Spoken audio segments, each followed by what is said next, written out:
So hello dear students, midnight সানস্টাডিতে তোমাদের সকলকে স্বাগত। তোমাদের কোষে দেখি 1.3 এর আগের প্রশ্নগুলো সবই কমপ্লিট হয়ে গেছে। তো আমাদের কোয়েশ্চেন নাম্বার 14 অর্থাৎ 14 থেকে শুরু হবে।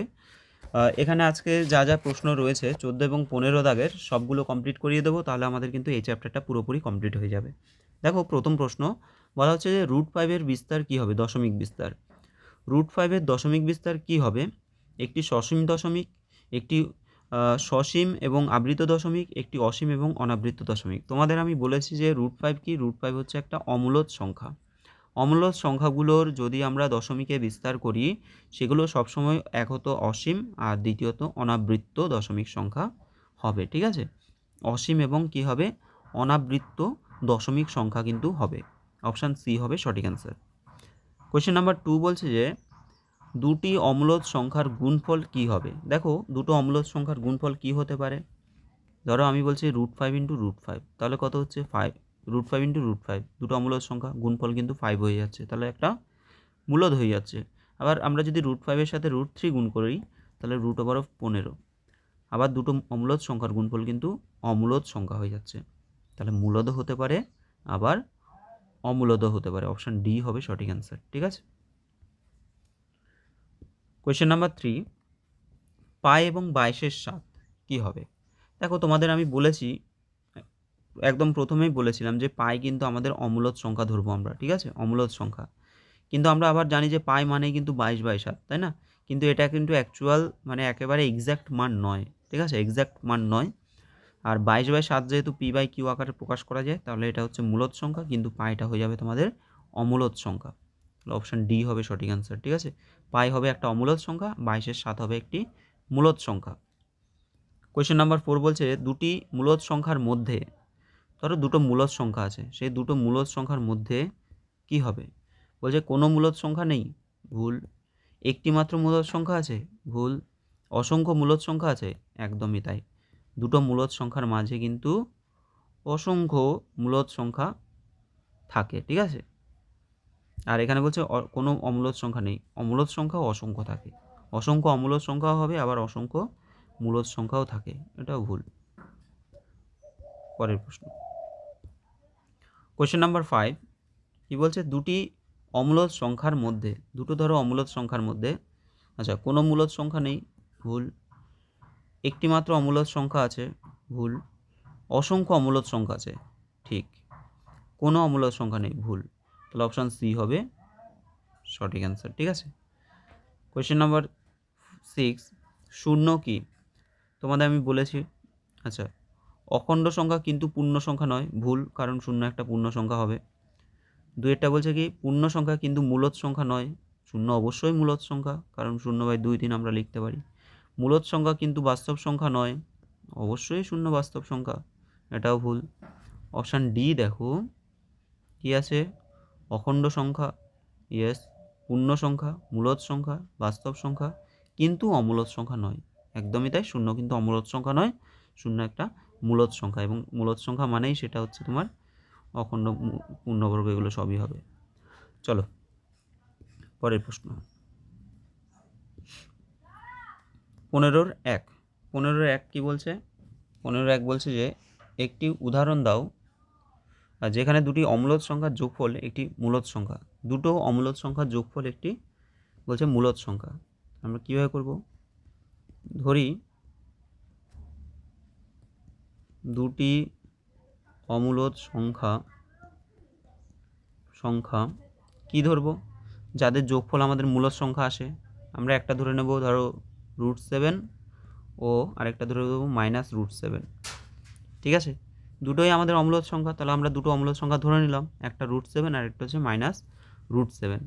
এবার আমাদের এদের যদি যোগফল বের করি, যে √7 বলছে যে দুটি অমূলদ সংখ্যার যোগফল, তাহলে √7 ও -√7 এর যোগফল কত হবে? √7 plus -√7, that is √7 minus plus minus √7 সমান 0। তাহলে শূন্য কি? শূন্য হচ্ছে একটা মূলদ সংখ্যা, তাই তো? তাহলে এটি একটি মূলদ সংখ্যা, মূলদ সংখ্যা। ঠিক আছে, তাহলে আমরা লিখতে পারি কি, আমরা লিখে দেবো যে তার মানে কি দুটি অম্লজ সংখ্যার, এই লাইনটা লিখে দেবে, দুটি অম্লজ সংখ্যার যোগফল একটি মূলদ সংখ্যা হতে পারে। ঠিক আছে, বা এত এবং এত এর এই যে √7 এবং -√7 এর যোগফল, ঠিক আছে, এই দুটি অম্লজ সংখ্যার যোগফল একটি মূলদ সংখ্যা 0 পেলাম, এভাবে লিখে দিতে পারো। কোশ্চেন নাম্বার 2, একটি উদাহরণ লিখি যেখানে দুটি অম্লজ সংখ্যার বিয়োগফল একটি মূলদ সংখ্যা, দুটো অম্লজ সংখ্যার বিয়োগফল একটি মূলদ সংখ্যা। ধরে নেব, এখানে ধরি দুটি অম্লজ সংখ্যা, দুটি অম্লজ সংখ্যা, বলো তো কি ধরবে? একটা আমরা ধরো √7 ধরলাম, আরেকটা ধরলাম √7, দুটোই আমরা √7 ধরলাম, ঠিক আছে, √7 এবং √7। এবার তাদের বিয়োগফল কত হবে? সুতরাং √7 ও √7 এর, এখানে তো বলেনি যে একই সংখ্যা ধরতে পারবে না, তাহলে √7 ও √7 এর বিয়োগফল কত হবে? বিয়োগফল √7 - √7, দ্যাট ইজ 0। কত আসলো? 0 চলে আসলো, তাই তো? তাহলে এই যে দুটো সংখ্যার বিয়োগফল কিন্তু 0 চলে আসলো, মানে দুটো অমূলদ সংখ্যার বিয়োগফল কিন্তু 0, মানে হচ্ছে মূলদ সংখ্যা, যা একটি 0, যা একটি মূলদ সংখ্যা। তাহলে আমরা লিখে দিতে পারি, সুতরাং যে √7 ও √7 এই দুটি অমূলদ সংখ্যার বিয়োগফল 0, যা একটি মূলদ সংখ্যা। ঠিক আছে, যা একটি মূলদ সংখ্যা। ঠিক আছে, ওকে। নেক্সট কোয়েশ্চেন নাম্বার 3, 15 দাগের কোয়েশ্চেন নাম্বার 3। কোয়েশ্চেন নাম্বার 3 কি বলছে? 1 এর সাথে এবং 2 এর সাথের মধ্যে একটি মূলদ সংখ্যা লিখি। তাহলে আমরা 1 এর সাথে এবং 2 এর সাথের মধ্যে কীভাবে মূলদ সংখ্যা পাবো? আমরা ধরো 1 এর সাথে লিখলাম, আরেকটা লিখলাম 2 এর সাথে। ঠিক আছে, এখানে দেখো 1 এর সাথে এবং 2 এর সাথে দুটোই নিচে 7 আছে, আর আমাদের একটা মূলদ সংখ্যা বের করতে বলেছে। তাহলে একটা যদি মূলদ সংখ্যা বের করতে বলে, তাহলে আমরা কিন্তু 2 দিয়ে ওপর নিচে গুণ করে দেবো, এটাও 2 দিয়ে ওপর নিচে গুণ করে দেবো। তাহলে 2/14, আর এটা হচ্ছে 4/14। তাহলে এদের মাঝে কত হবে? 3/14 হয়ে যাবে, তাই তো? সুতরাং লিখে দেবে 1 এর সাথে ও 2 এর সাথের মধ্যে একটি মূলদ সংখ্যা হবে কত? 3/14। ঠিক আছে, 3/14 হয়ে যাবে। নেক্সট, পরেরটা দেখো কি বলছে, যে 1 এর সাথে এবং 2 এর সাথের মধ্যে একটি অমূলদ সংখ্যা লিখি। তো মূলদ সংখ্যা তো আমরা ওভাবে পেয়ে যাব, ওটা সুবিধা হয়, কিন্তু অমূলদ সংখ্যার ক্ষেত্রে কিন্তু আমাদের ভাগ করতে হবে। তাহলে 1 এর সাথে মানে কি 7 দিয়ে আমরা 1কে ভাগ করে দেব। ঠিক আছে,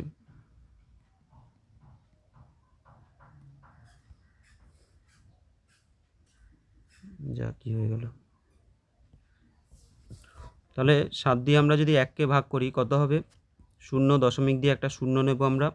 7 একে 7 হচ্ছে 30, 4 7 28, 20, 7 2 14, 60, 7 8 56, 40, 5 7 35, 50, 7 7 49, আবার দেখো 1 চলে আসলো, তাই না? 1 চলে আসলো, আর এখানে দেখো ফার্স্টে দেখো 10 আছে, তাই না? তাহলে 1-এর পরে আমরা 0 নিলে আবার সেই 1 বার যাবে, আবার 4 বার যাবে, 2 বার যাবে, এরকম করে করে চলতে থাকবে। তার মানে আমরা বলতে পারি যে 1 এর সাথে সমান কত বলতে পারি? 1 এর সাথে সমান হচ্ছে আমাদের 0.142857। ঠিক আছে, 1-এর মাথায় আর হচ্ছে 7-এর মাথায় আমাদের আবৃত দশমিক সংখ্যা দিয়ে দিতে হবে। ঠিক আছে, এটা হয়ে গেল। নেক্সট পার্ট আমরা করব 7 দিয়ে 2কে ভাগ করব। তাহলে 0 দশমিক দিয়ে 0 নিলাম, 7 2 14 হয়ে গেল 6, 0, 7 8 56, 40, 5 7 35, 50, 7 7 49, 10, 7 1 7, 30, 4 7 28, 20। আচ্ছা দেখো 20 লেখার দরকার নেই, 2 হয়ে গেল, তাই না? ফার্স্টে দেখো 2 ছিল, তাহলে আমরা আরেকটা শূন্য নিলে মানে 20 হয়ে যাচ্ছে, এখানেও 20। তাহলে আমরা এরপরে আবার সেই 7 দুগুণে 14, একই রকমভাবে পরপর চলতে থাকবে।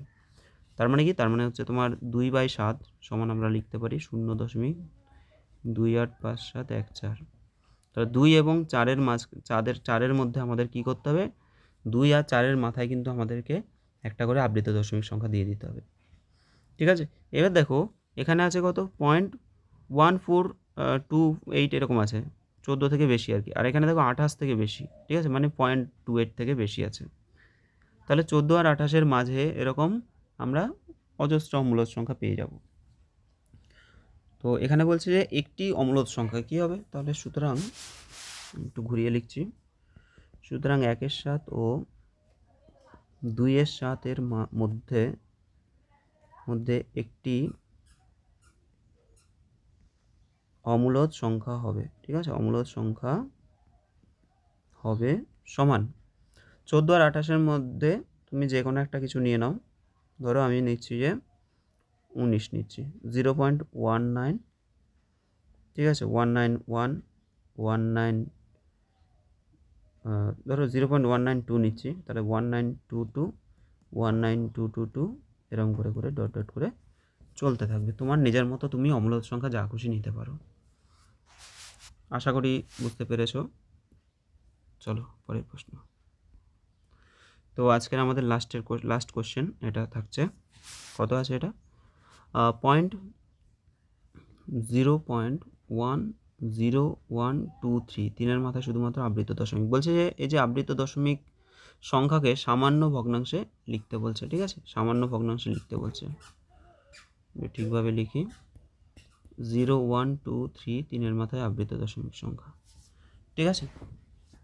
কীভাবে করব এটা তোমাদের বলেছি আমি। প্রথমত আমরা করব, নিচে দেখো আবৃত দশমিক একটার মাথায় আছে মানে একটা 9 লিখলাম, আর দশমিকের পরে 3টে ঘর ফাঁকা আছে মানে আমাদের 3টে শূন্য দিয়ে দিতে হবে। তো টোটাল ওপরে কত আছে? 123 আছে। 123 থেকে আমরা কত মাইনাস করব? দেখো দুটোর ঘরে আবৃত নেই মানে সেই দুটো আমরা মাইনাস করে দেবো, অর্থাৎ 12 মাইনাস করে দেবো। কত হবে? নিচে হবে 9000, উপরে হয়ে যাবে 111। 111, ঠিক আছে? এবার দেখো এই যে 111 আছে, 111কে কিন্তু আমরা 3 দিয়ে ভাগ করতে পারি। ঠিক আছে? 3 দিয়ে ভাগ করলে এটা কত হচ্ছে? 3 3 9 মানে 3000, আর এটা কাটলে হবে 3 3 9 10 11 3 7 21, তার মানে হচ্ছে 37/3000।